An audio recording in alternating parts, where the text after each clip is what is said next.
Os, meu nome é Jaime Sandel e hoje eu vou falar para vocês sobre o que eu aprendi com o boxe cubano.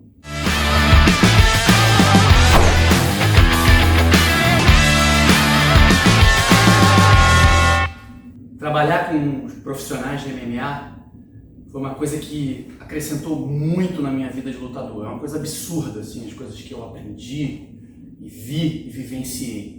Foi uma oportunidade única na minha vida. E nesses anos que eu fiquei treinando o Vitor Belfort, eu tive chance de conhecer um dos maiores treinadores de boxe cubano, que é o Pedro Dias. E ele e a equipe dele de boxe. Então não só eu convivi com o Pedro Dias como colega treinador, né? Nós dois éramos treinadores do Vitor Belfort, ele de boxe, eu de karatê. Então eu pude ver o trabalho dele de perto. Então essa nossa convivência foi muito boa, uma convivência que eu não vou chamar nem de troca, tá, gente? Foi uma convivência onde eu aprendi muito. Aprendi muito observando o jeito dele treinar, o jeito dele trabalhar. E eu tive a chance também de ver a equipe dele treinando.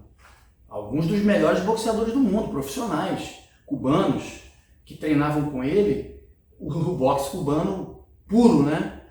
E eu ficava ali absorvendo o jeito deles lutarem, o jeito deles treinarem.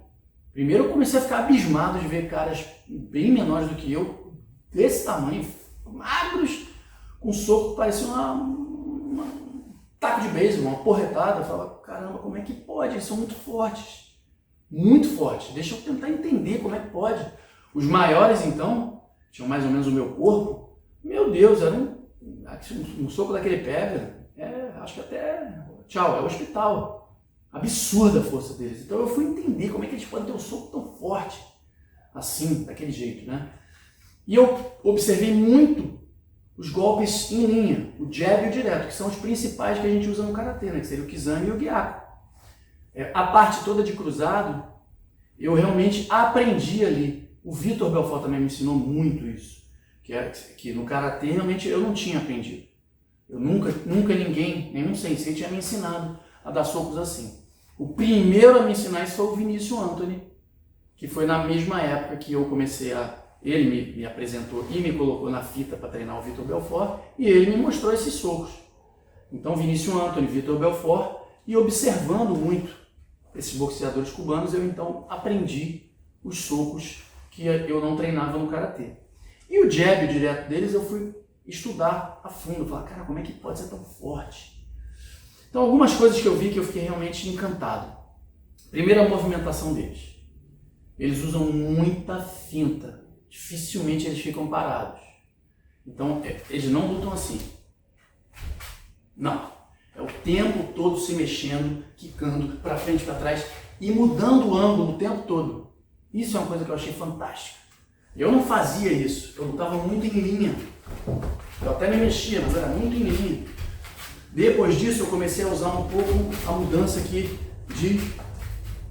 de ângulo. Isso confunde bastante o adversário.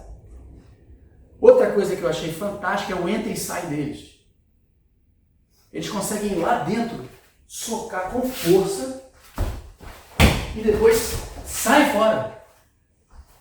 Porque sempre tem contragolpe, muito contragolpe. Tem que lembrar que no boxe não tem um juiz para dar IAME para marcar um ponto. Você pode acertar um soco lindo, se o adversário te devolver 3 ou 4, ele ganha a luta. Você pode cair dormindo. Então eles não podem se expor a isso. Então eles fazem muito esse entra e sai, muito. Entra, soca, sai. Eles usam muito esse direto na linha de cintura, muito. O jab também. Eles entram, batem e saem. Ou então eles batem e já buscam logo um ângulo, onde eles não podem ser atingidos pelo contragolpe. Muitas vezes eles batem embaixo e já saem do lado, cortando o ângulo. Ou então eles batem o jab e saem do lado, já cortando o ângulo. Tudo isso eu fiquei observando, bebendo, né, aquilo ali, para poder aprender. E um dos motivos também dessa... Bom, essa é a parte da movimentação que eu achei fantástica, incorporei no meu jeito de lutar e de ensinar. E aí eu fui olhar por que eles batem tão forte. A conclusão que eu cheguei. Um dos motivos é realmente o contato o tempo todo. Eles não treinam freando, mesmo quando eles fazem sombra. Assim, mas como é que pode? Mesmo quando eles estão socando ar, olha só a diferença. Uma coisa é eu fazer assim, ó. Tá vendo? Eu tô trancando o movimento. Tá legal? Tá. Tem que ir? Tem. Tá fazendo barulho? Tá legal. Mas isso aqui, às vezes, ó, o resultado lá é mais forte. Eu comecei a perceber que o Kimê é uma coisa que a gente tem que saber usar. Porque muitas vezes o Kimê acaba sendo um freio para o nosso golpe. Ó, muito forte, muito Kimê. Mas será que o resultado final foi tão forte como se eu tivesse deixado a força ir adiante? Ó, Kimê. Forte, bom.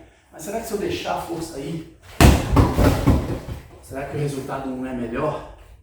E eu comecei a treinar assim, deixando a força ir, em vez de trancar a minha musculatura toda. Isso foi a primeira coisa que eu observei, apliquei e vi que funciona muito. E não é um contrassenso com o nosso karatê, não.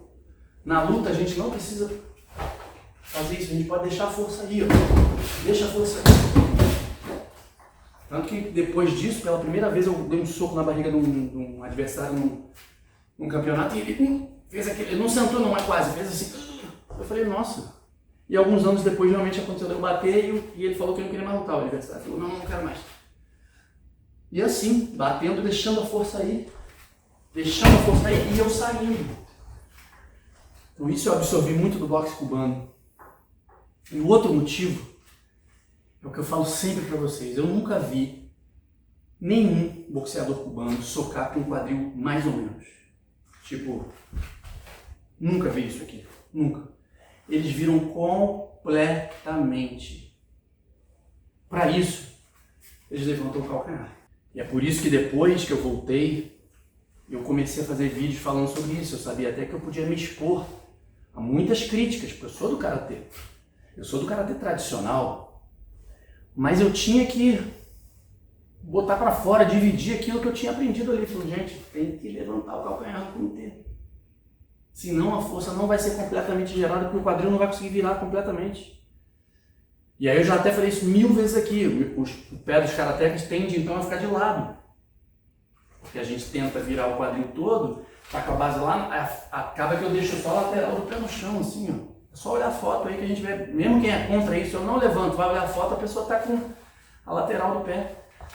E eu comecei então a treinar assim, virando o quadril todinho e dando a liberdade do meu calcanhar levantado. Depois que eu comecei a treinar desse jeito, meus socos fizeram assim, ó.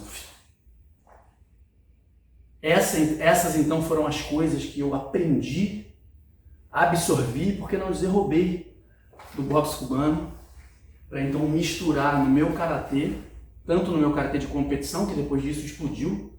Eu fui treinar o Vitor Belfort em 2009.